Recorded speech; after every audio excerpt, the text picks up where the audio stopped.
Hello there. Welcome back to another episode of Star Wars in a Galaxy, watching all the Star Wars we can get our hands on. I'm Eli. I'm Jacob. And today we are back with more Star Wars The Bad Batch. We are chugging right along through Season 3. This is episode 149 of Star Wars in a Galaxy. Coming up next episode, which will be in 2 weeks, will indeed be 150. We've gotten to 150, which I think is a very cool milestone. But yeah, we are here today talking about the 6th, 7th, and 8th episodes of Season 3 of Star Wars The Bad Batch: Infiltration, Extraction, and Bad Territory. We got a lot to cover today. As I'm going to remind everybody at the beginning of this, which is that Jacob has been watching these episodes, all these episodes from last episode onward, for the first time. So he does not know what's going to happen much beyond the cryptic hints I've been giving him. So, which I can't say I won't do more of. So, yeah. So for I know I've been saying a lot in these episodes, and for those of you who've watched it, you know what I'm talking about. And for those of you who know about it, I'm sorry. I'm gonna keep doing it because I can't not. Yeah. Jake, you got anything to say before we dive into these 3 episodes of Star Wars The Bad Batch? These were some very interesting, very, very juicy episodes. I'm very much looking forward to getting into the thick of it and discussing them all. So yeah, to start off with Infiltration. So we open on the city in Pantora with Captain Rex bringing the Separatist Senator Avi Singh to meet the ex-Republic, now Imperial Senator Ryo Chuchi.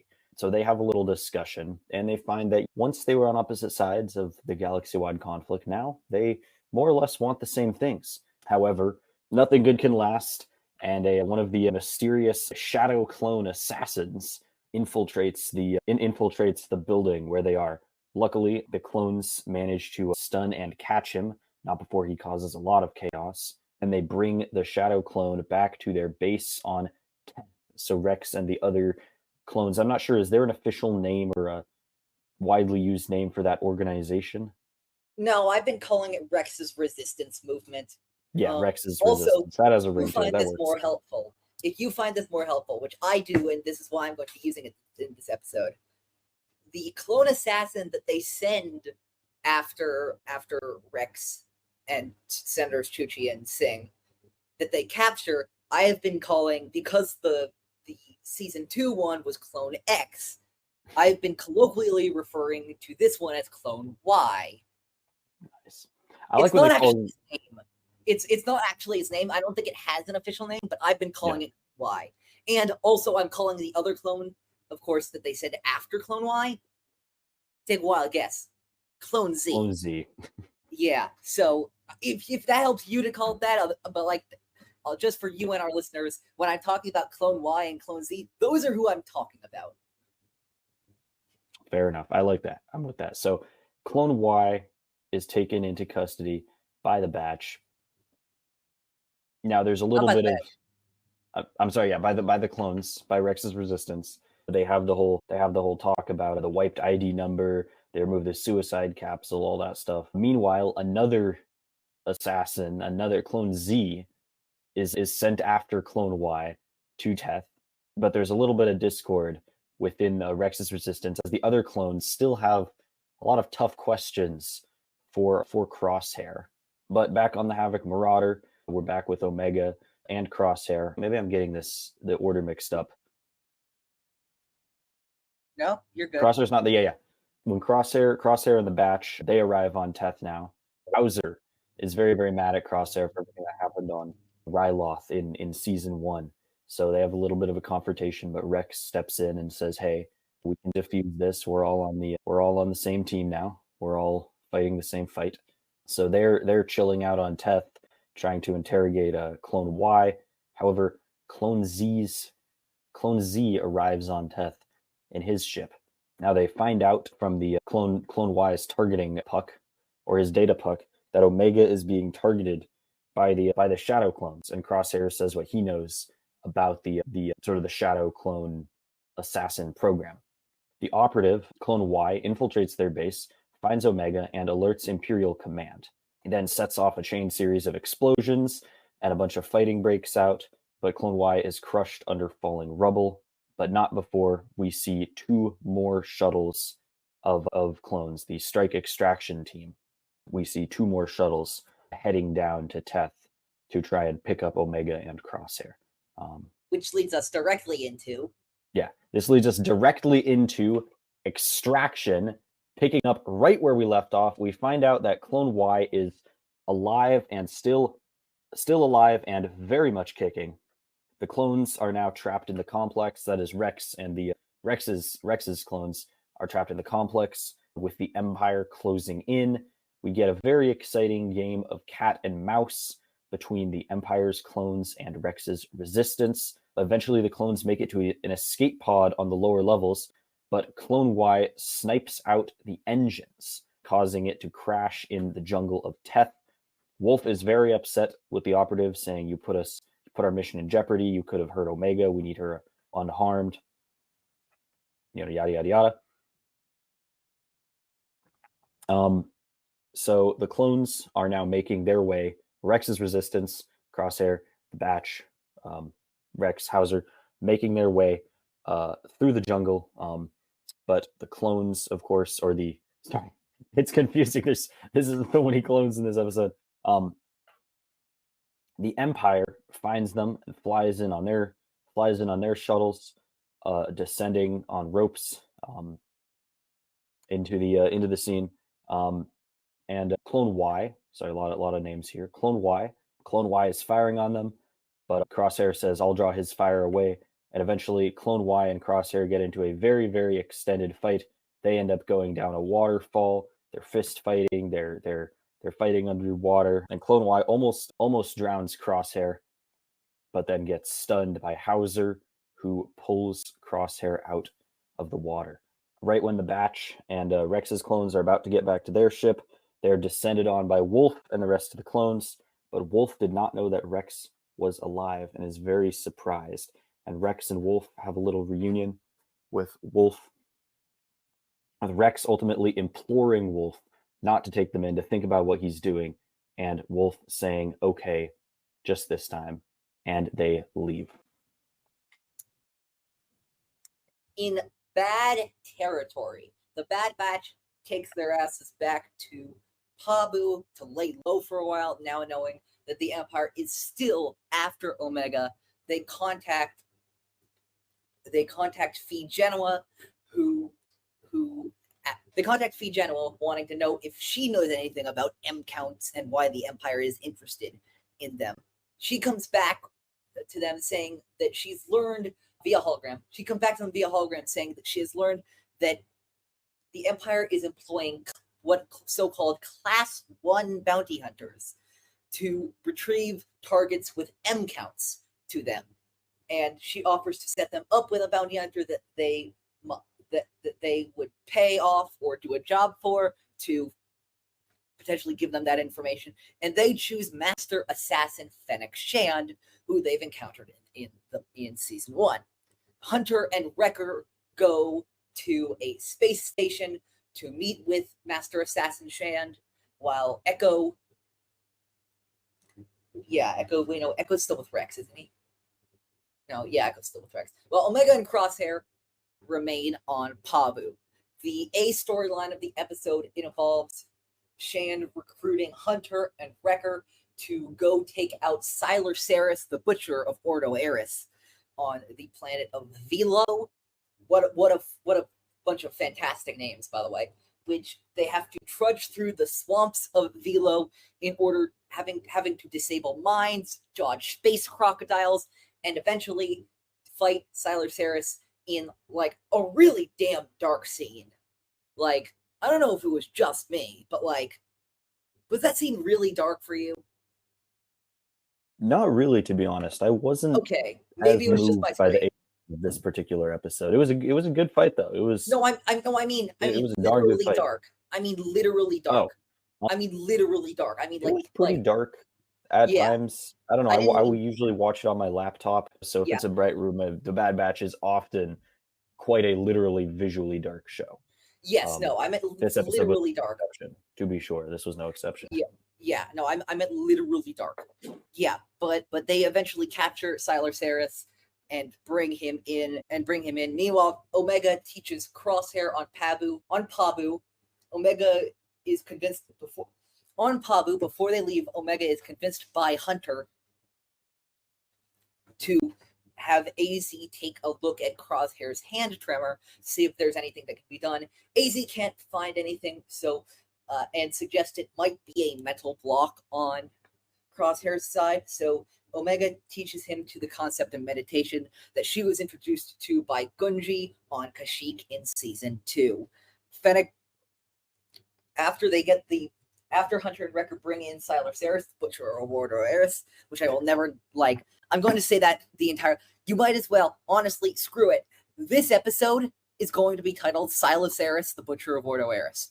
I'm sorry. Right. So be I'm it. sorry. Unfortunately, Jacob, you don't get a decision in this.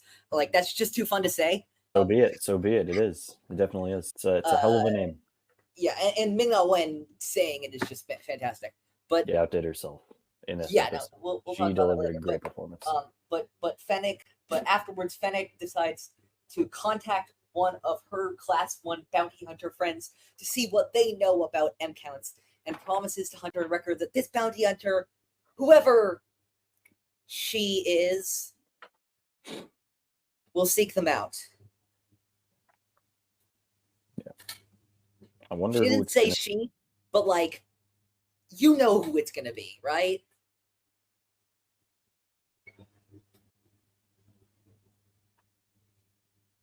I feel like I have some idea of who it's going to be, just based off of the trailers and murmurs and rumors and whispers I've heard here and there. It's not like it's not like a huge spoiler for me to tell you who it is. Sausage Ventress? It's Ventress. Yeah, it's Ventress. Oh yeah. It's Ventress. Ventress's episode is the next episode after this.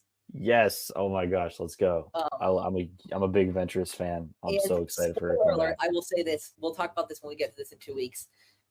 Ventress's episode called The Harbinger is indeed my least favorite episode of this season. Really? Yes, it is. All right. I don't hate it, but there are a bunch of reasons that we'll get into next episode, of course, that I have some issues with it. We shall find out why. But let's talk about these 3 episodes. Of course, some background. Of course, the Bad Batch has done the release schedule this season was done very weirdly, and like usually it's just like a 2 episode, 3 episode start, and then maybe a 2-parter in the middle and stuff like that. This season of Bad Batch was structured a little strangely because this is important to explain because of how these weeks are going to be structured. Which is Bad Batch season 3 had 1 fewer episode than seasons 1 and 2 did. It had 15 instead of 16. Okay. It released the all of the stuff we covered in the first episode of the season, Could Find, Paths Unknown, and Shadow of the Tantus, were all released the same week. All right. It was a 3-episode premiere, and then a different approach 4 afterwards, and then 5 the week afterwards. Infiltration and Extraction were released on the same day. It was a 2-episode sort of mid-season. It's not quite mid-season, sort of early mid-season or ish, yeah. Bad Territory was released. Bad Territory was released a week later. The Harbinger was released a week later. The other 2 episodes, the 2 episodes that we're ending next episode with, were also released as a 2-parter. Identity Crisis and Point of No Return. All right. And then every week until the finale, which was a season finale, which is a double-length finale. It's about 50 minutes in length. So more sort of double features and more double features. What have you? Yes, there is and there are reasons. I will say this: the reason that these 2 were put together, obviously, not just because they work better as a 2-parter, but because of course that's what they tend to do with the 2-parters is that they have these larger implications on the story. There are these inflection points. Yeah, and there's a major inflection point that's reached in this 2-parter, and then next week, and then next week, next episode when we get to that, there's another major inflection reached in that 2-parter. that I cannot tell you exactly what it is, because We shall find out. We shall it's find like out. the major twist of the season. So yeah, let's go to Infiltration first. And I gotta say, like, just like the mid-season Infiltration Extraction, which I want to talk kind of like, I think it's fine, like, for me, like, and I don't think you'd mind this either, not speaking for you or anything, but, like, I feel like we just gotta talk about these two as one. Like, I'm down with that. I mean, because it they is were a pretty two-part much a episode. double. They were, Yeah, it's yeah, a double and feature. part They're one, part two sort of thing. yeah, they're back to back. They're back to back. Ironically enough, the ones that we will do next episode, Identity and Point of Crisis and Point of No Return, don't really have much to do with each other. They were just released in the same day because they were. Like, directly in terms of plot, of course, with themes they do, but in terms of actual plot, they don't have much to do with each other. Interesting. So just kind of just cause. You'll see. You'll see when we get to it. You'll see why. I have my ideas of as why they were released together. Okay. As what inflection point they were trying to show. But yeah, Infiltration and Extraction, I gotta say, these two, I think, are my favorite episodes of this season. Really? These were good episodes. I don't know if they were my very favorites, but these were some really stinking solid episodes. I would agree with you. I think this show shines, honestly, like, even more than the season finale stuff, like the 2-part finale for season 1, the 2-part finale for season 2, and the 1-part double length finale for season 3. I think the mid-seasons are, like, really fire. I think that's the best episodes from the mid-seasons. Battle Scars, Reunion, and Bounty Lost in season 1 are my favorite 3 of season 1. Clone Conspiracy and Proven Consequences are my favorites of the entire show. Dude, and then the Clone Conspiracy arc is just insane. It's incredible. It's amazing. And it's so much fun. It's so Infiltration and Extraction are my favorites of season 3, very much 2 and 3 for a lot of the same reasons. Because of that, here's what it is. If season 1 is your, like, just like the tensions ratcheting up, the Empire's coming down on them hard. They're coming down on a way that we haven't seen before. And season 2 is the pure political thriller. Palpatine is playing his Machiavellian game to get ahead in the Imperial Senate that he's been manipulating this entire time. Season 3's mid-season, in my opinion, is a nice little combination of the two. It is both coming down on their heart and the political thriller element with so much analysis by Rex and his resistance cell of what exactly the Empire's sending after them. Yeah, I mean, I think oftentimes the show is at its best when we're getting a lot of tense, desperate action, really, really taut, highly strung pacing and tone. And I think these episodes, especially Extraction, really, really deliver that in spades. I think as a double feature, it works very well. I do think Infiltration was a little light on substance outside of the very immediate. I see a split with us already because like I'm seeing that you prefer Extraction. I think I prefer Infiltration. I preferred Extraction. I mean Extraction was, or Infiltration was good, like very persuasive, exciting, like a lot of fun, but I just felt like Extraction, with everything that we get from Wolffe and Rex, and then also with a little conversation that Bowser and Crosshair have, Crosshair and Omega, the way that their dynamic, their interplay, I just feel like it's much more full of an episode in terms of what this brings to our cast of characters and as people. I feel like that's what really ultimately that's what makes this show, is that these are all characters that you really like feel attached to and want to root for, and that comes through to me so much more clear in Extraction. Not to dump on Infiltration, I do think it's a good episode. Yeah, no, I like Infiltration only slightly more than Extraction, and I love all 3 of these episodes. I really do. I will say this is the one little nugget I'm going to give you this episode, and it's a big one. What if I told you that the next time chronologically we see Wolffe after Extraction is on Selos in Star Wars Rebels. That's a bit surprising, given the way that he just kind of disappeared. Or just like, okay, yeah, sure, we'll stand down. And Rex says, just like, yeah, stand down, everyone. We're gonna leave. I'm not saying that's true. I'm just saying that's true. Oh, okay. I understood. Yeah. That's the one thing. Again, I'm not gonna tell you anywhere about where it's going. I just wanted to like me, you like, because I was getting my hopes up to see more Wolffe after this. So I just want to make sure that, like, I don't want to tell you where it's going. I just want to tell you where it is not going. And logically, based on where this season I thought was going to be going, is more Wolffe. And by judging by it, I think probably you were the same. I'm telling you, it's not going there. I did think one of the weird, like, that there are a bunch of things this season.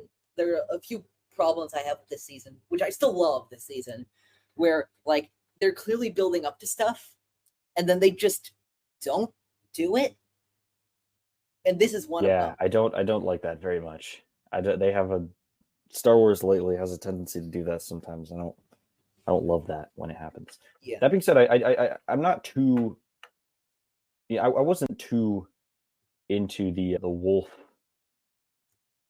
subplot specifically. I thought, to me, what was more important to making these episodes really work and be compelling was Crosshair and Hauser, Crosshair and Omega.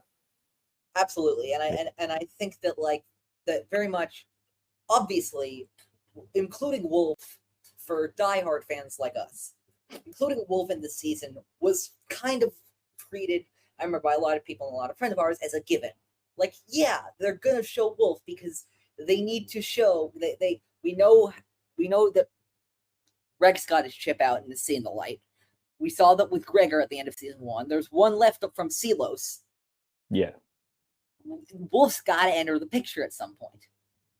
And I think we all jumped to conclusions of, oh, this will show him joining Rex. Yeah. It did not do that. Not to be the case. But it did show the first step in that. So. Yeah. Which, I don't know. I think we have. Yeah, I don't think it was necessary that he joined now, but. Yeah. Although I will say I do want that story later. Oh yeah, 100%. I do want that story. Yeah, but going into the first bit of the episode with this I call, like, the cloak and dagger meeting with Senator Singh and Chuchi, which doesn't go anywhere. Like, that's kind of the last we see of them in this packet of episodes. Yeah, I'm trying to think if we see Chuchi or Singh ever again in the show. I don't think so. Yeah, not even later on. Like, because I was really thinking, like, oh man, maybe this is going to be like a real, like, a real Chuchi and the Chuchi is mentioned Chuchi is mentioned in the finale, but this is the last we actually see of her. So okay, so that puts that to bed. Yeah, not a terrible red herring for this episode. Yeah, a lot of this, like, I think a lot of this, which I think we weren't like I didn't understand at the time, and I think a lot of people didn't understand at the time, but, like, looking back on it, seems a lot more clear. The, like, clone uprising that we were all thinking, hoping was going to happen somewhere in the Bad Batch, like the Empire coming in and crushing the clones with one fell swoop and stuff like that. Yeah, this was it. Yeah, like, this is where the number of clones. I mean, we see Rex saying, "I lost so many good men today." Like, I think we are definitely supposed to. I didn't quite pick up on that until you said it, but I think we are definitely supposed to understand, like, this might be one of the moments when, from a continuity world building perspective, we can say, okay, there are far fewer fighting clones against the Empire left in the galaxy. Yeah, against the Empire, far fewer after this episode. Yeah, this is like, I think we were all expecting it to happen with a little bit more fanfare and or being a more end of the season thing, honestly. Yeah. But this is it. This is it. So spoiler alert, this really is it. Having not seen because I was gonna say maybe there's not, maybe there's more, but this is really it. I mean, in a major, I'm not going to spoil anything, but I'm not sure how much more of Rex we see. I forget how much more of Rex we see. This is supposed to be, from my understanding, from my interpretation of the story, the wrapping up of that storyline that we have been following for these 3 seasons. This is let's wrap up the larger clone storyline so that moving on, the story can be about what is most emotionally important to the through line of the story, which is and has always been the Batch and Omega. Yeah. Which I think is a story they, again, not spoiling anything, wrap up very well, mostly. But yeah, no, this Cloak and Dagger meeting is fantastic. I love actually that it is from the point of view of Rex. Yeah, somebody who is 100%. not used to doing this. It's not like you see Andor, Luthen Rail doing this. Yeah. Luthen Rail is a fucking natural at this. Yeah. Rex is not a natural at doing this. Rex is a soldier. Yeah, Rex is an open field, kick in the front door, guns blazing, holster full of grenades and ammo type of guy. And it's fun. I mean, we see a few moments in the Clone Wars where he do things a little more delicacy. You know, there's the political aspect of the oh my gosh, the name of the planet is completely escaping me. Talking the Onderon? Yeah, we see the political element of the Onderon. That's still guerrilla tactics. Arcs. And it's like he is very involved in the political element of that, but you're absolutely right. Like this is maybe the first time we've seen him do something a little bit like this, which is fun. Which is cool in this show, because I think we've seen him do it before. But it's incredible. It's very interesting to see him do this role. I will also say, I feel like it doesn't need to be said at this point, but I feel like it does, and for this reason, which is D. Bradley Baker. I know that that there is still a lot of controversy and mixed thoughts about D being cast all the way back in 2008 to play an animated version, a white guy playing an animated version of a Maori man. Yeah. I really understand that, and I empathize with those people who feel the same way, and I too have those feelings often.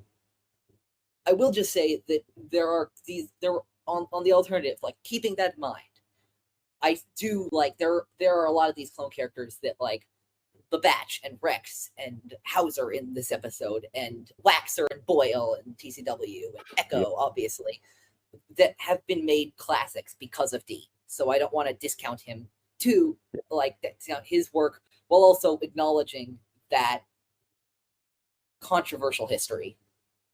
Yeah. The reason I bring up D. Bradley Baker is that there are 3 voice actors who are heard in Extraction. Only 3? That's how much Michelle Ong. Michelle Ong is Omega. Yeah. David W. Collins is a background stormtrooper. David W. Collins, who's a sound producer who just who's sometimes make random cameos as just stormtroopers in the back or something like that, or some random TK trooper or something like that. Yeah. And D. Bradley Baker as everyone else. Wow. Wow. Oh my goodness gracious. Which I remember seeing it at the beginning of the at the end of the episode. I pointed that out, and I was just flabbergasted. Even for E, that's incredible. That is incredible. I mean, I think that really just kind of little nuggets of information like that really just puts into perspective what the great achievement of the Bad Batch has been, especially so far season 3, and also really the whole show, but especially later on in season 2, season 3, this is the most deep and thorough sort of man voices Batcher. It's sort of the most deep and thorough investigation into the soul of the clones and what it means to be a clone to all these different individuals who and have we such say a that having strong watched shared 7 identity. seasons of the Clone Wars. Yeah, absolutely. And it's like we named an episode "Clones, Glorious Clones" way back in the day with What episode that was Rookies, right? No. It was the Umbara arc. The Umbara arc with Nesta. Okay. We were recording that It was the Umbara arc. Okay, wow, that one hangs in my mind as a particularly fun one. Goddamn, we used that way too early. The clones, yeah, and yet it was perfect, and yet this is on an entirely different level, I think, in terms of just. Wait, no, you're wrong. Tragedy on Umbara was the Umbara episode. I'm looking at it right now. Clones, Glorious Clones was something different. Clones, Glorious Clones was. Yeah, it was Rookies. It was Rookies. Oh, it was Rookies. Okay. And then the awful droid episodes. Really? Wow. Okay. Yes. No, my bad. But you're good. In any case, what the Bad Batch does, I think, is an achievement. It is. Especially in these episodes, as you said, just knowing that 90% of the dialogue in this, pretty much everything except Omega is all D. Bradley Baker, the man behind the voice of so many clones. And so many non-clone characters too. Obviously, as I mentioned, Batch. Yeah. I mentioned Batcher is D. Bradley Baker. Nubs is D. Bradley Baker. Bosk in most things is D. Bradley Baker. Bosk is D. Bradley Baker. In a lot of things. That I did not know. In That's cool. TCW, That I did not know. Bosk is D. I think also in Battlefront 2. Yeah, D is just an incredible talent. D's Nubs, I know that. D was Java in Outlaws, and Nick's K's side little pet in Outlaws. D's been Boba Fett in a lot of things. Crazy. A ton of background roles. D was Saisi Teen in the Clone Wars.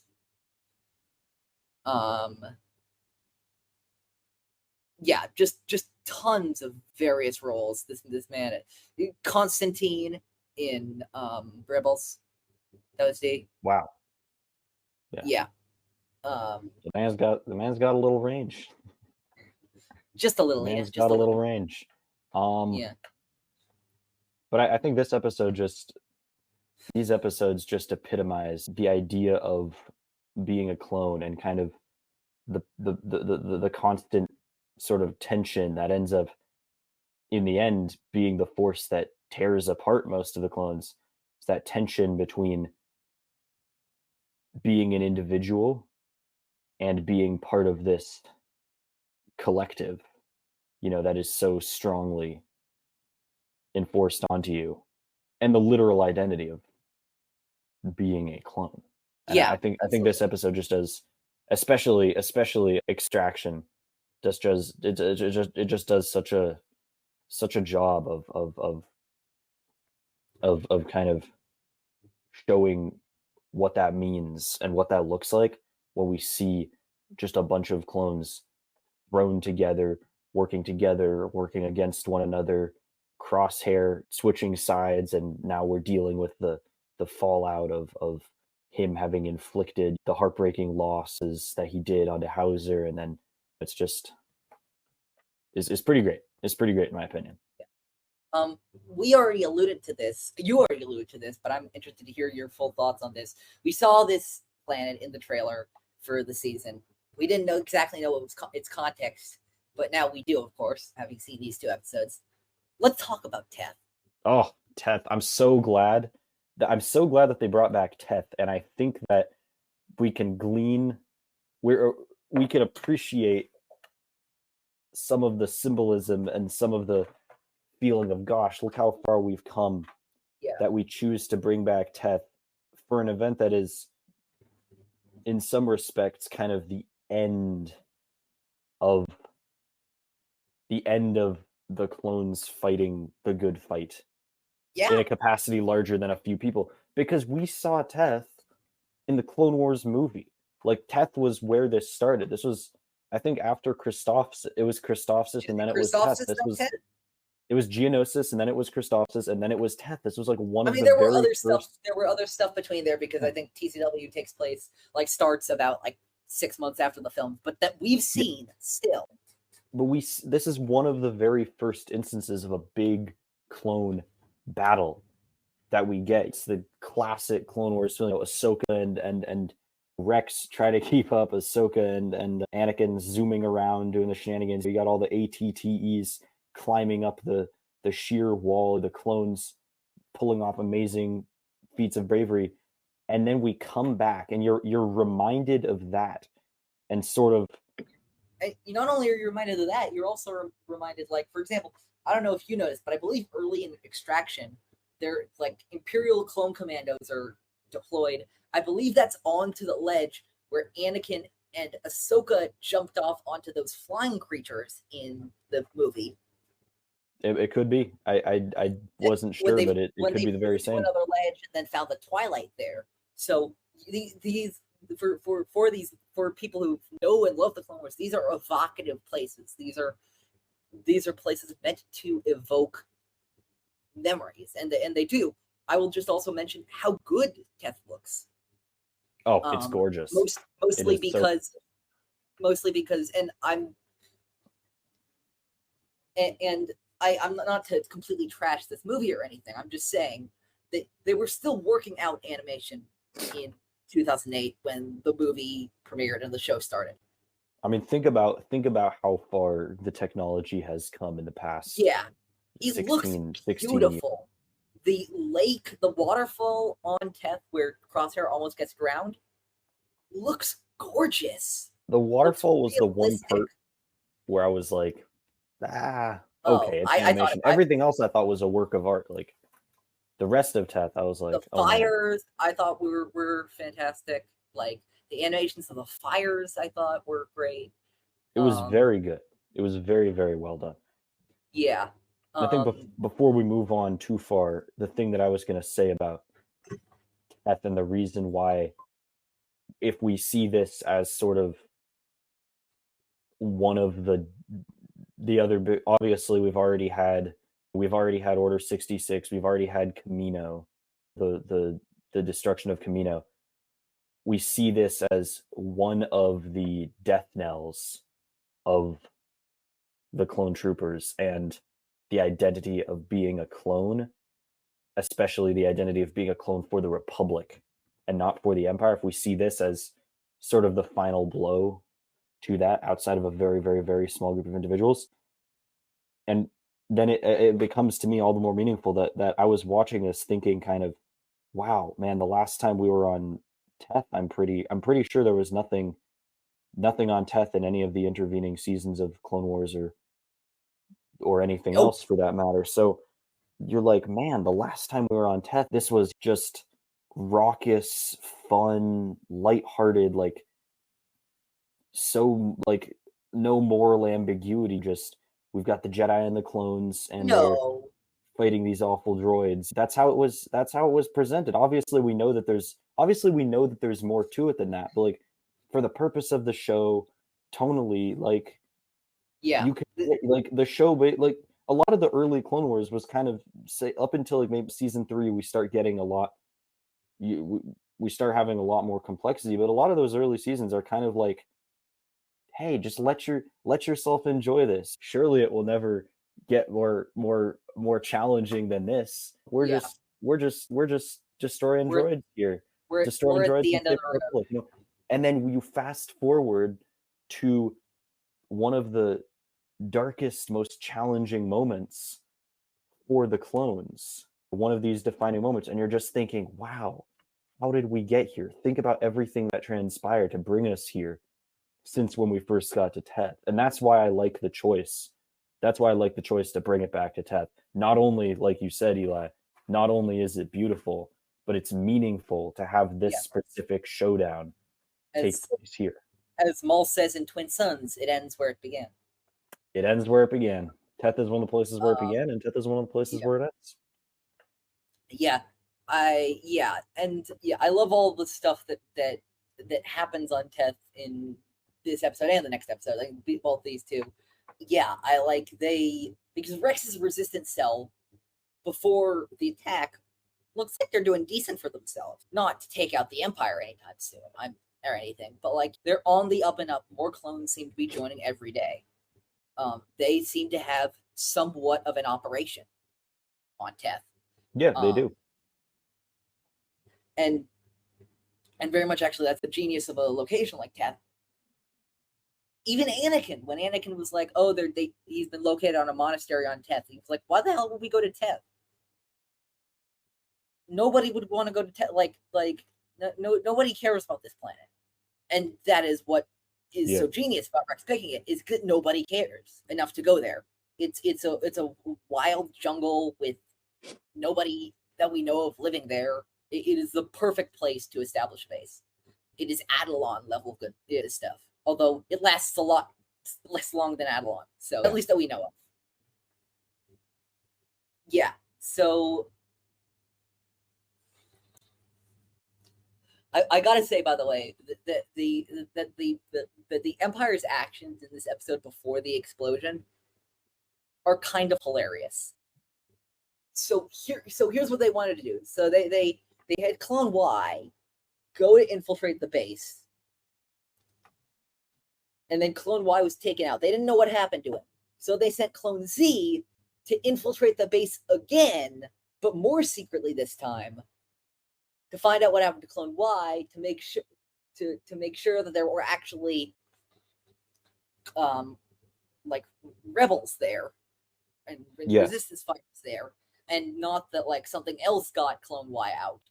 And then they had Clone Y bomb the shit out of all of the resistance movement stuff, and then they sent some like just like normal transports in, and only then afterwards did they send the cruisers in.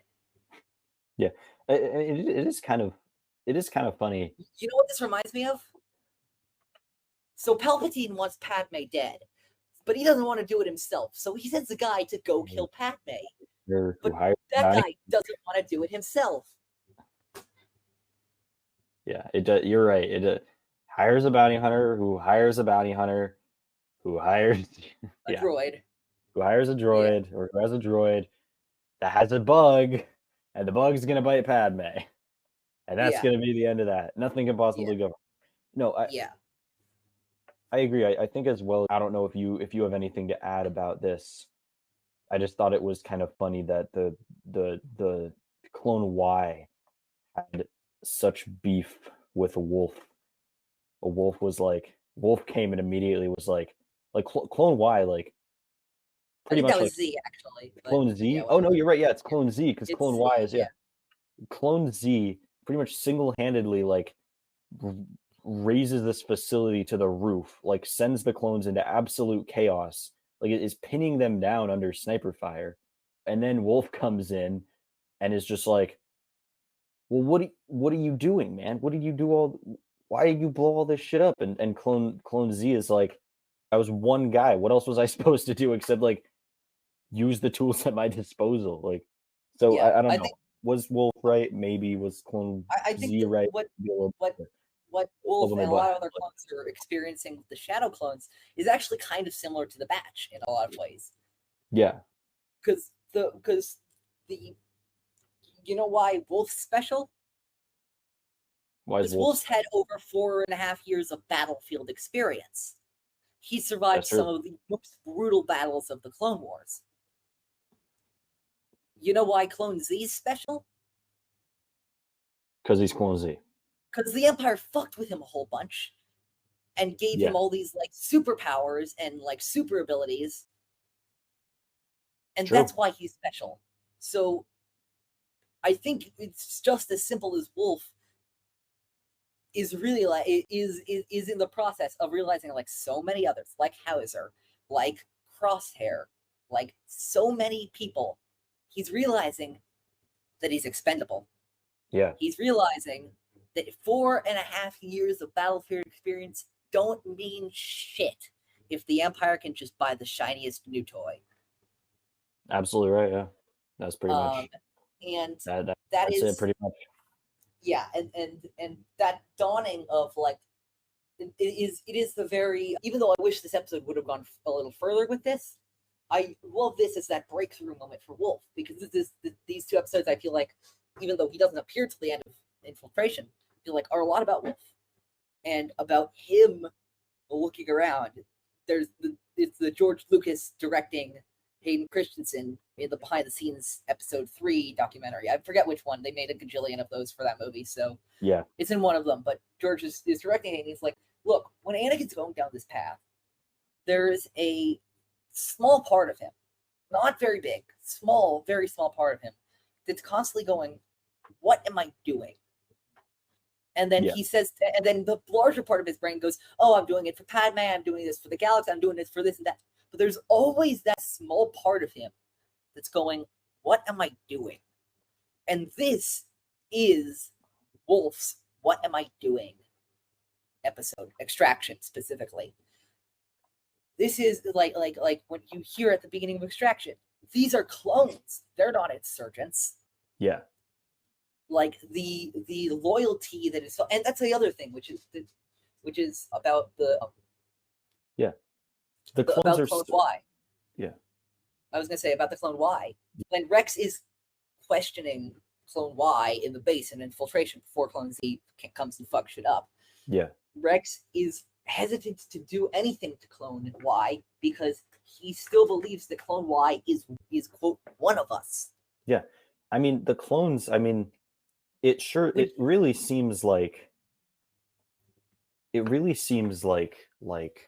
the clones in,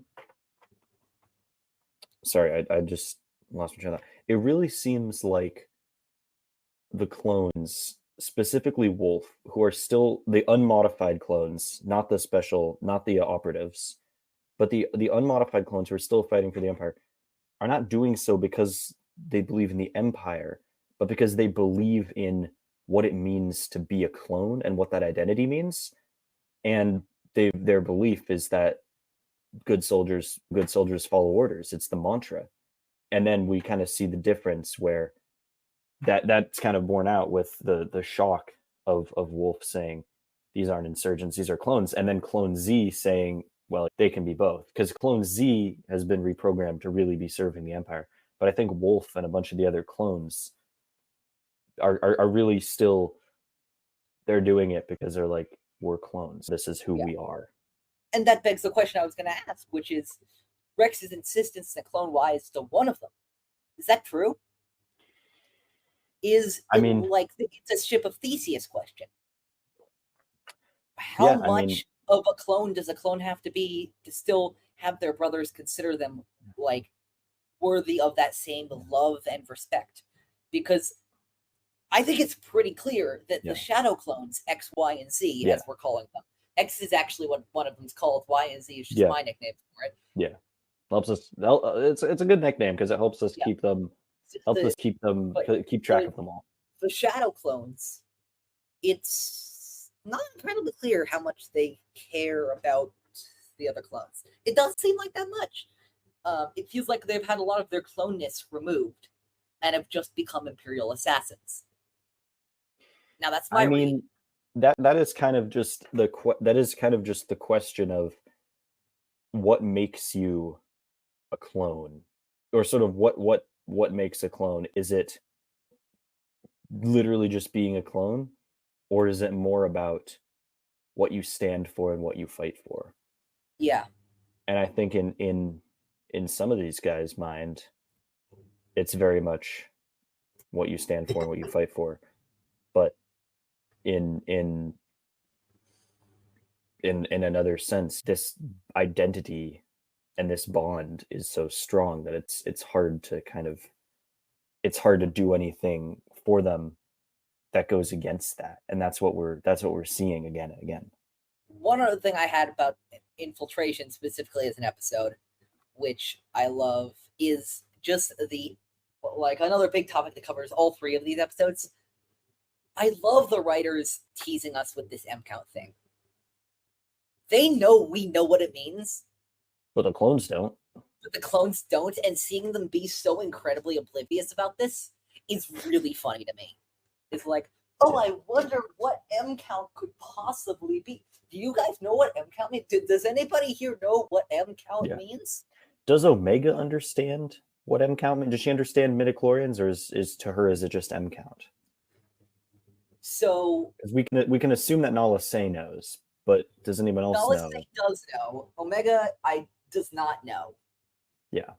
Okay. But okay. If only we had somebody who had a lot of M's, say, in the next few episodes, who is coming to possibly explain to Omega and the Batch what they're talking about. If only. If only. Do you have anything else for these two? Oh, I've plenty more actually. I just where do you want to take it from here for these two episodes? Because these are juicy episodes. You have to pick and choose a little bit. Yeah, I will just say there's one line I remember I squealed when watching this episode for the first time, and I was just like, and I'm continuing to love this dynamic more and more with every episode. When the escape pod crashes in the jungle of Teth, and Crosshair is checking to make sure everyone's okay. Stay close. It's easy to get lost in this terrain. You're as bad as Hunter. I'm much worse. Dude, I love Dad Crosshair so much. Like Crosshair and Omega's makes me so freaking happy. It makes me equally, if not more, happy. Honestly, like I remember the first time I heard "Oh, I'm much worse." I was like, "Oh my god, don't do this to me." Yeah, no. Oh, it was just. I love his kind of transformation, and then it's just delightful. He of course gives Omega that at the beginning of Infiltration, he gives her that new crossbow that she uses now, which is cool. I don't think I'm ever gonna like it as much as the Sigerian energy bow because that kind of became her thing. But it's cool enough. Whatever. Yeah, I like the crossbow. It's a new toy. Like whatever. We're good. Yeah, we're good. It's just beautiful how we see. I mean, we've said it. We've talked about it time and again. Star Wars is often about the power of redemptive love, and Omega just embodies that to the fullest in these episodes with the way that she embraces Crosshair and cares for him and is concerned for him and also holds him accountable. I think it's really beautiful, and it's a testament to Omega as a character and the growth that she has undergone, as we've talked about, especially at the beginning of the season, but really throughout the show. And also Crosshair, that Omega brings something to Crosshair's life that revitalizes him and kind of changes his perspective. And I think as well, and Crosshair even acknowledges it. He says it out loud. I think he's talking to a Hauser, and Hauser says, "You, with the girl, you're different. You're different than you were on Ryloth. What changed?" And he doesn't really say it's about Omega, but I mean, is it not about Omega? It's not about it's about more than just Omega. Yeah, it's also about what the Empire did to him, but it's not about. Of course, but it's saying that Omega doesn't play a factor in it is just not true. There's another one which is where Crosshair says, or I don't actually remember who says. I think it's Crosshair who says, "I don't like that idea," and Omega goes, "Too bad," which is just such fun dialogue. They're consistently the two most fun characters to watch in this season. But at this point, it's all guns blazing. It's interesting. I noted in my notes the reversal of the two roles. The heroes are the ones this time shooting to kill. The Empire is not shooting to kill. I mean, that's specifically because they need Omega alive. But usually we see the heroes be the less brutal and vicious ones. But no, at this point, they're shooting to kill. They're shooting to kill their own brothers. And look, I'm not saying that is a bad decision. I think they're in a desperate enough situation where anything they have is something they need to launch at them. But it interesting. Highlights the desperation. Yeah, it highlights the desperation. Absolutely. I will say also, for the record, as I'm sure, the first ever hero in all of Star Wars who shot a blaster, shot to kill when the enemy was not shooting to kill. Princess Leia on the Tantive 4. I guess that wasn't the first because we had the board. Okay. But I mean, the first yes. hero. Like I was for an instant my mind jumped to Han Solo for a second. I'm just saying. Yeah. I mean, Han Solo's one. Yeah. I'm not saying you're wrong. You're absolutely right. I'm just saying, like, sometimes in Star Wars, I think there was the robot chicken. They did a lot of Star Wars stuff, and there's one of the robot chicken ones where, Princess Leia shoots the stormtrooper, and then the other stormtrooper starts crying and saying, "He said set to stun. He wasn't gonna kill you." Yeah. Sometimes, I don't know. But you are absolutely right. It highlights the desperation of the situation that they're in. It absolutely does. That they're shooting to kill on their literal biological brothers. Yeah, and look, I'm not saying that the one shooting to kill is always the bad one. I'm just saying when the heroes shoot to kill and when the villains don't, that's revealing about the situation. Absolutely, it is. Leia is a good example. The stormtroopers needed, the Vader needed Leia alive to question her. Leia was getting away with the plans to the Empire's ultimate superweapon. That woman was going to do anything she could to escape, including kill. Yeah. That's just the situation that she was in. There's what was I going to say? Yeah, so there's that element of it. And then there's this final confrontation, this, you could say, epic confrontation between well played. between the clones on both sides, the anti-imp side and the pro-imp side. I don't know if you caught this, but did you see that wide shot at the end of right before Rex and Wolffe realize it's each other? It's incredibly good. It's a wide shot with, on the left side, it's the Batch and what's left of Rex's clones. And you can see their armor is highly customized, highly colorful, personal. You can tell who every single person in that group is, if you really stop to pause and look. And then you look at the Imperial side. Wolffe's armor is custom, but he is about the only one. And even Wolffe's customized armor, seems to be a little less showy than it used to be. Yeah. But of course, there are more of them. But you get this feeling, and you would absolutely be correct if you had this feeling, because I think this is what they were trying to convey, that one of these sides is an army, and the other side is a family. And you can see we talk about this all the time, the individuality that the Batch have, and that Rex's movement has, and that the Empire doesn't allow. Yeah, absolutely right. Yeah. The Empire is sending these mindless drones, sometimes literally mindless, with the inhibitor chips still having some effects maybe on them. Yeah, the operatives. Absolutely. Sending the mindless drones. But the anti-imperial movements, the anti-fascist movements, always have something to believe in and something to fight for. And that's what makes the difference at the end of the day. Which, I love that. There's a bunch. There are two actually parallel pleas, one to Crosshair and one to Wolffe at the end of this episode, at the end of Extraction, when Clone, I think it's, forget if it's Wires. I think this is Z actually. Yeah, this is Z. When Clone Z says, when he's fighting Crosshair, "You had your chance to be one of us." Yeah. And is it a little obvious, Crosshair fighting the reflection of who he could be? Yeah. Is it good? Yeah, it's still good. I still love it. And of course, Crosshair couldn't defeat the Clone Z on his own. Yeah, he needed. Who was it? Hauser who stunned them? Yeah. He needed help. He needed family, which is he needed Yeah. He needed support, which is the one thing the Empire does not understand, cannot understand. We'll keep going back to these names.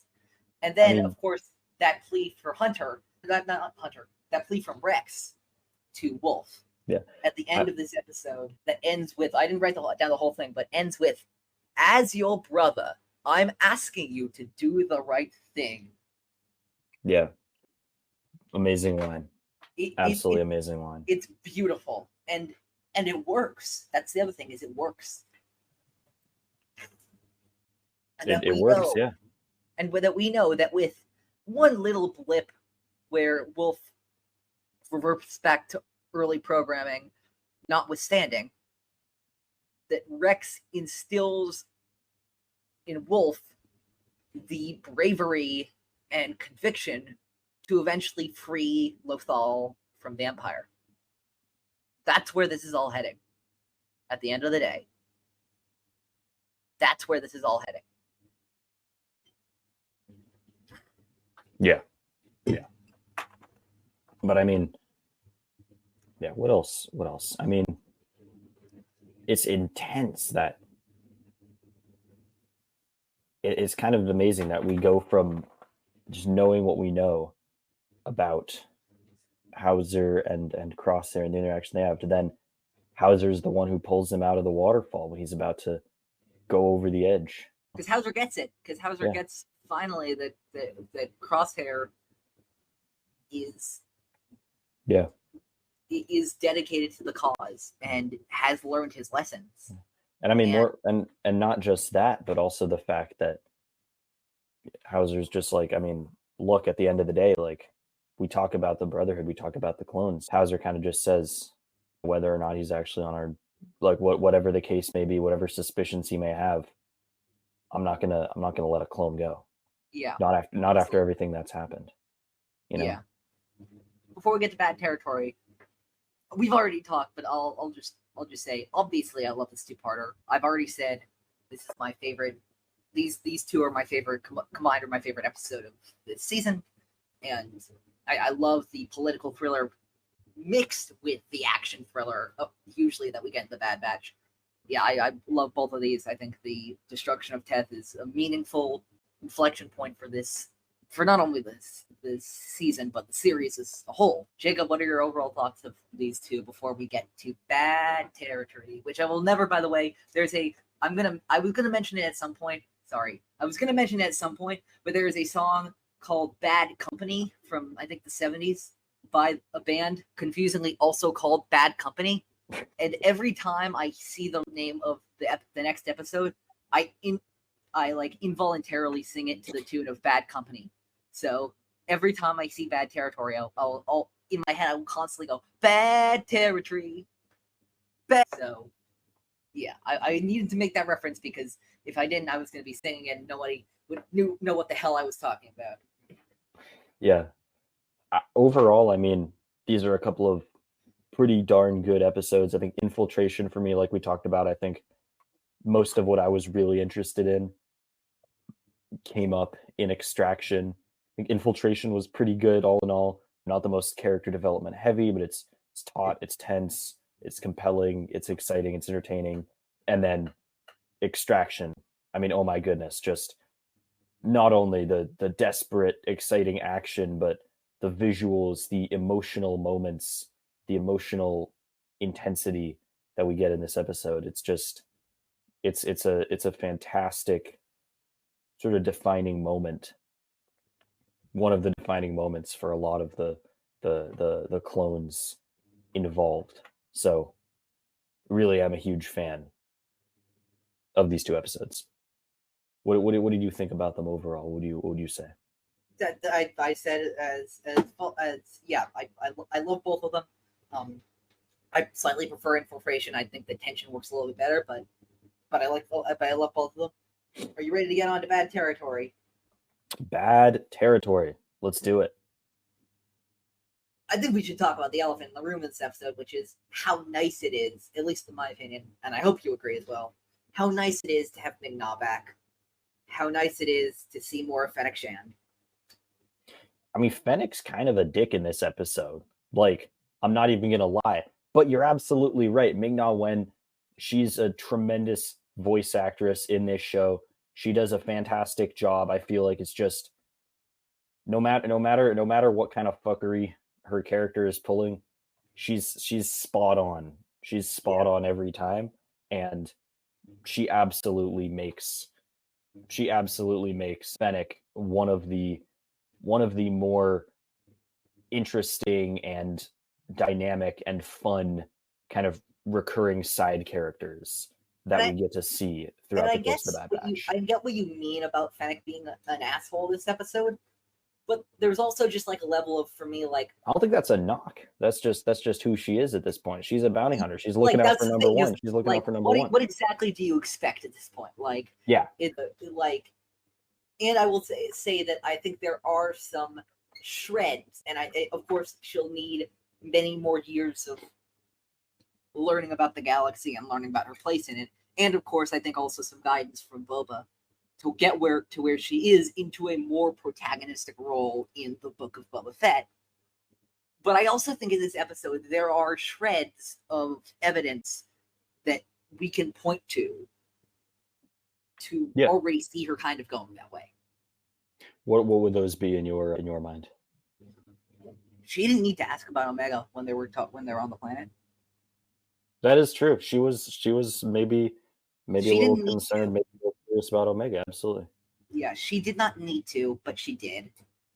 What am I gonna say? Like, good guys, bad guys, their money is all the same. Very DJ-esque from TLJ. Like, I absolutely think that's what she believes. But like, I think deep down, I'm not sure if she's 100% on that. I mean, she's just trying to lean. In a certain point, you kind of feel like she's trying to lean into being this kind of cold, calculating, ruthless BMF, as a Mace Windu's lightsaber would say. That's who she knows. She feels like she wants to be that person, and I think it is just a little bit. It's more difficult as an invested viewer. It's more difficult to stomach that, and the fact that she kind of is toying with the batch and kind of not really treating them very well, given what we just saw all of them come off of, and the emotional roller coaster that they've just been on. It's a little bit more like, wow, there's people in this galaxy who really care about others and care about the big picture, and then there's people who are looking out for number one. And that contrast is made clear here. Obviously that can change. It's not just who you are, it's what choice you make at that given moment. But that's what choice she's making right now. And I'm not saying this to defend Fennec or anything like that, but also from her perspective, these guys are coming wanting information, and then she gives them a mission to do that, and they're worried about her like loyalty to them, like just in terms of finishing the mission, which is understandable. But she's got a reputation to upkeep, and she don't like all that chatter. Like, I'm not saying that's great, but like, then they complain every like fucking 10 seconds about this mission. It's like, dudes, you wanted the information. Yeah. Like, at a certain point, I don't know what to tell you. It's not to say that Fennec was right or anything. I'm just saying, like, I don't know what you expected. Like, I don't know if you expected Fennec to pick an easy mission to take you on. Like, this is pretty valuable information. Like, of course it ain't going to be easy. Also, this is an episode of The Bad Batch. Of course it ain't going to be easy. Like, if it was easy, then we wouldn't be seeing it in this episode. I will also say, by the way, I do love the fact that apparently Fennec is so into being a character in The Mandalorian that even here she can't stop being a character in The Mandalorian. How so? / Book of Boba Fett.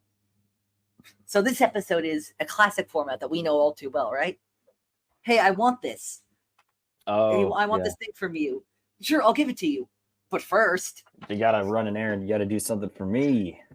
But first, but first, this is the quintessential "but first" episode. I'm only saying that I'm saying that almost entirely in jest. Like, I don't really care about that. I just find it funny that even in this show, Fennec is sort of like the NPC, the video game NPC. But first, you got to do this for me. Absolutely, it's very funny. Yeah. But we get feedback as well. Feedback, which reunion. which I will say, I think the last 6 episodes have been so clone-based. Like, I legitimately forgot about Fee for a second. I'm like, oh, Fee! Yay, Yeah, Fee! I And that's not a definitely- knock on Fee or anything like that. We just haven't been in that, like this season definitely has the least outlaw feeling of the 3 Bad Batch seasons to me. Yeah. It's much more about the clones and the politics and the actual rebellion part of it. But that stuff still exists. Fee is still out there. Fee's still out there vibing, man. Like she's got the best job in the world. She's a pirate who also happens to be Wanda Sykes in Star Wars. Yeah. Like, there's nothing more better. or less. Like the biggest tragedy she's ever had so far we've seen on screen is some guy she was mildly crushing on dying. And I'm not trying to diminish that. I'm just saying, Bro, she doesn't at seem the end of upset the about day, that at all. yeah. I'm also They're just just like- saying, Yeah. I'm also saying that's bad, but she still gets to be Wanda Sykes as a pirate in Star Wars. Yeah. Like, I see no downsides to that description. Like, yeah. And so Fennec, tasks them. Yeah. No, but Fee, talking about Fee is there. This is something interesting that I did like a deep dive and like think like I thought about a lot, which is this new idea of designations for bounty hunters. Yeah. It's a new. Only class 1s are taking these M count jobs. Yeah. Now, so let's clear some things up, okay? Okay. Let's do a classification of this. Okay. Fennec is not a class 1 bounty hunter. She's not a class 1. Was that confirmed in there, or? It's not directly confirmed, but she has said she's never done one of those missions. Does that mean that she's not a class 1 though? Because I thought Fee said, I know a class 1 that you can talk to, and then sent them to Fennec. Unless I misremember. Let me check the script of the episode, but I was under the impression that because Fennec never taken one of those jobs, that means she indeed wasn't a class 1. It's possible. Let's I don't check. remember. Let's check and see. Where it is, you're better off asking why. What's it mean? Omega says, Fee, don't know. You're better off asking a bounty hunter.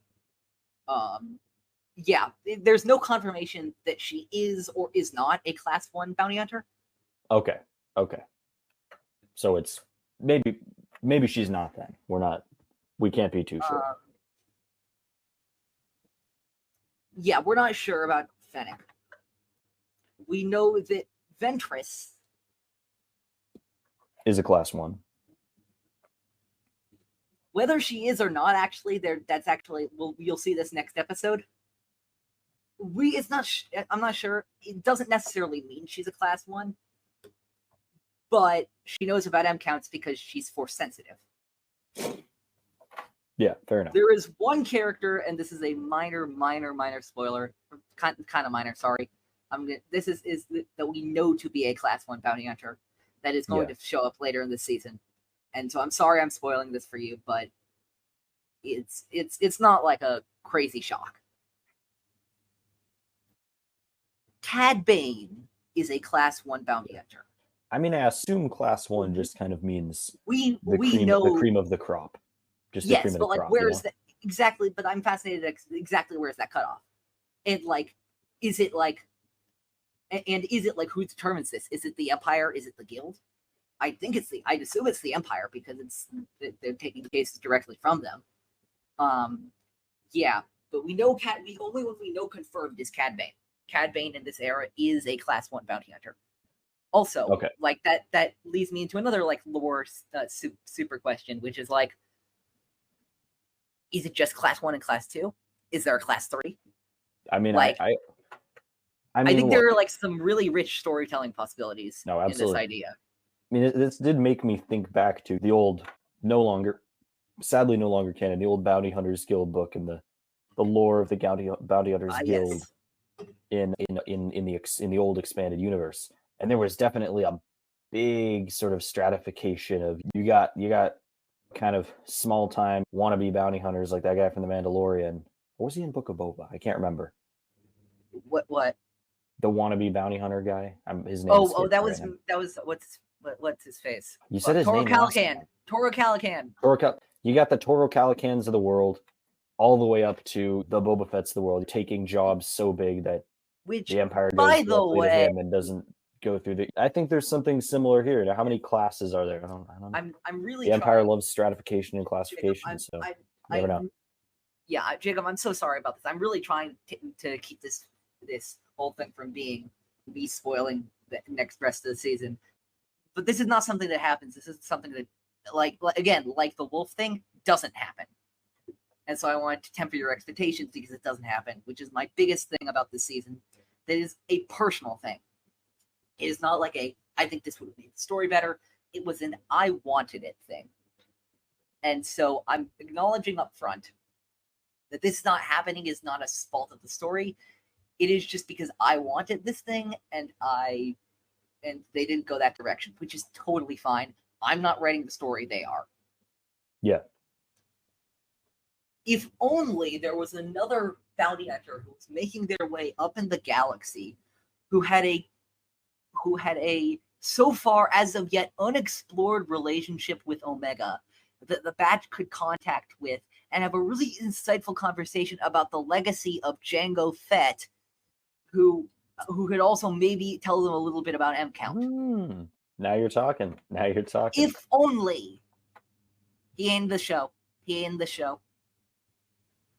They didn't put Boba in the show, and again, I acknowledge that it was something that I wanted and not something that needed to happen, but they didn't put him in the show, and I'm a little disappointed. I'm just gonna acknowledge that. Although, a little plug for a second, if you don't mind. If you do want to read a fan fiction about what happened if Boba Fett and Omega did meet, you should check out my archive of our own profile, where last year I posted, not last year, I think it was the beginning of this year, I posted my rough outline of what I would want to happen in a second season of Book of Boba Fett. And Omega is a major player in that season. So so go check that out. I'll put the link in the description below. Yeah, I don't usually plug that, but seems like a good time, good of a time as any. Anyway, back to bad territory. Where do you want to go next? I don't know. I love the go off to the seedy looking space station to find Fennec. Can I just say, small aside, pit droid bartender in this cantina, didn't know I needed that in my life until now. I'm a pit droid bartender fan. That's my new glup shitto, is the pit droid bartender, because that's just fantastic. That's adorable. I love it so much. I mean, to me, to be honest, the most interesting part of this episode is Crosshair and Omega, and it's I feel like it's another funny instance of them just being a family, that Hunter has to say, "Hey, Omega, I can't say this to Crosshair, but you should really tell him to get his hand checked out." Yeah. I think every family has had a moment like that where they've been like, "You're the kid, you can say this, I can't say this, but it needs to happen." So that was a hilarious and heartwarming moment, to be sure. Yeah, and this little B plot that's happening on Pablo, I think, is really nice, actually, to Flash too, especially because, again, Omega is internalizing these lessons she's got. She, in this case, from Gunji in season 2, when they end Tribe meditating by the trees, and Omega's steadfast belief that might be an option for Crosshair. It's really nice. It absolutely is.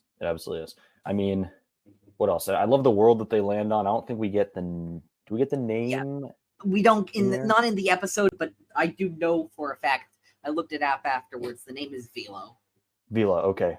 I like the burnt orange polluted sky, the murky black waters, the aquatic platforms. It's a cool planet. I love kill you. Worlds. I love swamp worlds. I think this is in visual Star Wars media. I think this is the third I can count. Dagobah, Nal Hutta, and then this. Yeah, it really reminded me a lot of Nal Hutta with the planet where Quinlan and Obi-Wan and the Clone Wars are going after Zero. Is that Nal Hutta? Yes. Yeah, it's the whole world of the Hutts. Yeah. Yeah, the swamp planet. Especially with the crazy sublight engine swamp speeder boats. That was awesome. Yeah, the swamp speeders, the space crocodiles. I remember actually a lot of people calling this Space Louisiana when this episode came out. It feels like Space Louisiana. I could And see that. Yeah. I talked to a friend of the show, Scotty Jero, who lives in Baton Rouge. Famous Louisiana and Scotty Jero, yeah. Famous Louisiana Scotty Jero, and he confirmed to me that he was like, "Yeah, no, they're right. They're all right. You're all right about that." Okay. Can I just say, Wrecker wrestling a space alligator underwater is a level of badass I didn't know this show was ever going to touch, but I love it so very much. I'm so sorry about this. I'm gonna reference this. I'm so sorry to everybody who's referencing this. Florida man joins bounty hunt in order to provide information that will help keep baby daughter safe. Like wrestling an alligator, the instant thing I thought of, and of course Omega's not a baby, I just misspoke there, but the instant thing I thought of was that wrestling an alligator is a Florida man thing. Oh, absolutely. I feel like that does beg the question. I'm not prepared to answer it right now because it takes some thought, but really and truly, which planet is the South Florida of Star Wars? Yeah, I don't know. I'm not sure, but I'd have to ask friend of the show and native Floridian Alden Diaz about that one. Oh, there you go. It's really funny to me. I just wanted to do a side tangent. Alden is the least Florida person I've ever seen in the history of my life. And yet he lives in a rural county in Northwest Florida. No offense to Floridians out there. Stranger things have happened. But yeah, I have a half a mind to text Alden after this episode. What planet is the South Florida of the galaxy? I mean, yeah. We know that Wrecker is the Florida man of Star Wars, though. We do know that Wrecker. As I just established, yes. Wow, I'm coming up with like so many fucking great episode titles that I'm not going to use because Sylar, Saris, the Butcher of Ordo, Eris is just right there. Speaking of Sylar, Saris, the Butcher of Ordo, Eris, I want to talk about it. The A plot. Which getting Silas. Which is Cyrus. Sylar. Sylar, sorry. Yeah, no, we're good. It's tricky. Yeah. Which I don't know if you noticed the great Fallen Order crossovers with this episode. Not sure that I do off the top. So, Sylar Saris. Well, first of all, this episode was written by veteran Star Wars writer Matt Nimitz, who also had a hand in co-writing Jedi Fallen Order. All right. And helped create the Haxian Brood, which Cal fights a bunch of in Fallen Order, and who Sylar got in trouble with because he killed a bunch of their top guys. That's right. That's how we got here.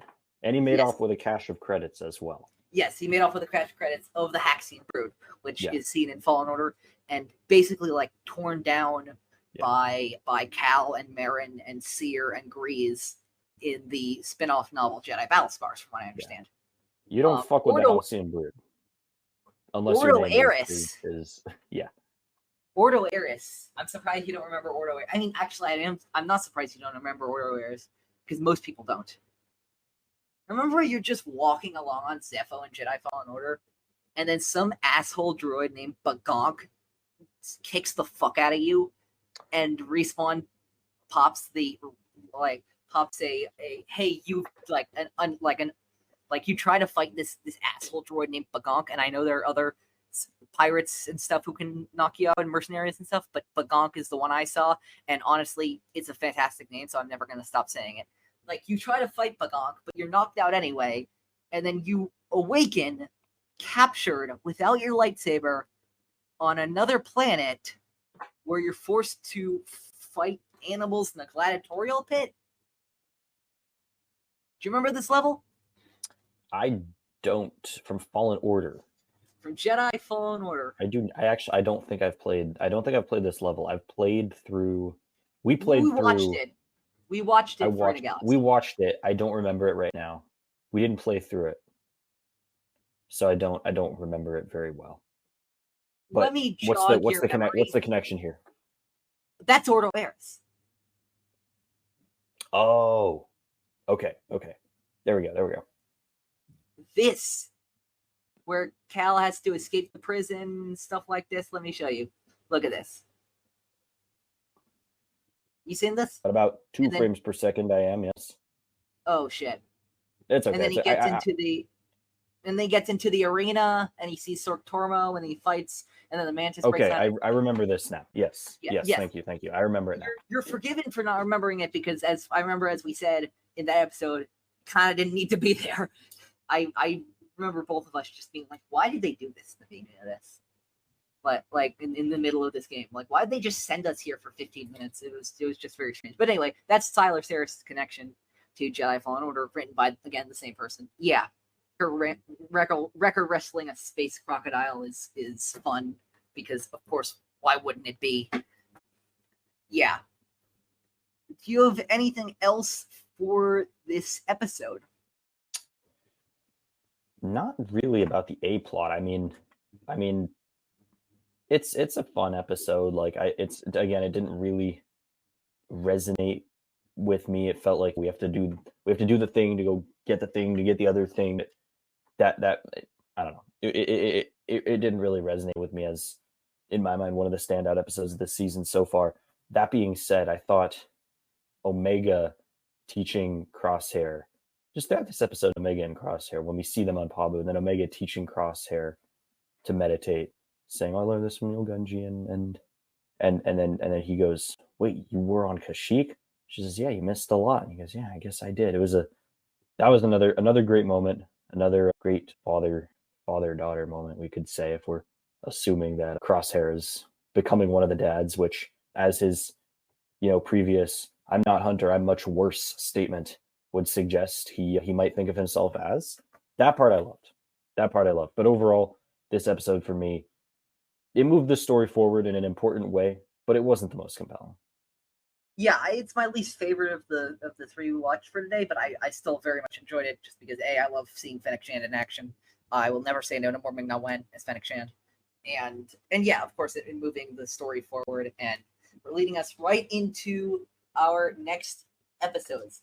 That's going to be it for this episode of Star Wars in the Galaxy. Next week, or next episode, should I say, because I mentioned it before, I have some other stuff to deal with next weekend, so I'm going to be taking the next weekend off. So we're going to be skipping next week's episode. The week after, we are going to be talking about the next 3 episodes of Star Wars The Bad Batch: The Harbinger, Identity Crisis, and Point of No Return. The latter two being a double episode, like a 2-part episode that was released on the same week. I'm very excited. As I mentioned, The Harbinger is an episode I'm not too thrilled about. I will say that Identity Crisis is great. Identity Crisis is chilling. And Point of No Return is also great, but Identity Crisis is probably my favorite of the 3. Spoilers. Even before I watch the 3 again, I'm just saying that as of now, it's my favorite of the 3. And I think Jacob will really enjoy all 3 of them, actually, and what they bring to this. Yeah, but that's going to be it for this episode of Star Wars in Galaxy. In the meantime, you can follow us everywhere at In Galaxy Pod. You can listen to us Google, Spotify, Apple Podcasts. Wherever you listen to your podcast will be there. So you can follow me on my personal link tree.